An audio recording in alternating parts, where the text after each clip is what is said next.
ইসরায়েলের প্রধানমন্ত্রী বেঞ্জামিন নেতানিয়াহুকে গ্রেফতারের আইনি ক্ষমতা নিউ ইয়র্ক সিটির নেই, এমনটি জানিয়েছেন মেয়র জোহরান মামদানি। স্থানীয় সময় মঙ্গলবার সামাজিক মাধ্যম এক্সে এ তথ্য জানান তিনি। মামদানি বলেন, আইনি পর্যালোচনা শেষে দেখা গেছে স্থানীয় প্রশাসনের পক্ষে আন্তর্জাতিক অপরাধ আদালতের এ পরোয়ানা কার্যকর করা সম্ভব নয়।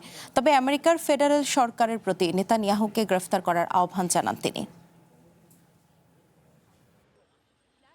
Benjamin Netanyahu is a war criminal. প্রচলিত আইনের আওতায় আমরা প্রতিটি দিক পর্যালোচনা করে দেখেছি। এই পরোয়ানা কার্যকর করার মতো স্বাধীন আইনি ক্ষমতা আমাদের শহরের নেই, তবে কেন্দ্রীয় সরকারের এই ক্ষমতা রয়েছে এবং আমি তাদের প্রতি আহ্বান জানাচ্ছি তারা যেন নেতানিয়াহুকে গ্রেফতার করে। আমি আরও একটি বিষয় পরিষ্কার করে বলতে চাই, নেতানিয়াহু কিংবা পলাতক অন্য কোনো যুদ্ধাপরাধীকে নিউ ইয়র্ক সিটিতে কোনোভাবেই স্বাগত জানানো হবে না। Starved as he blocked food and humanitarian aid from reaching them.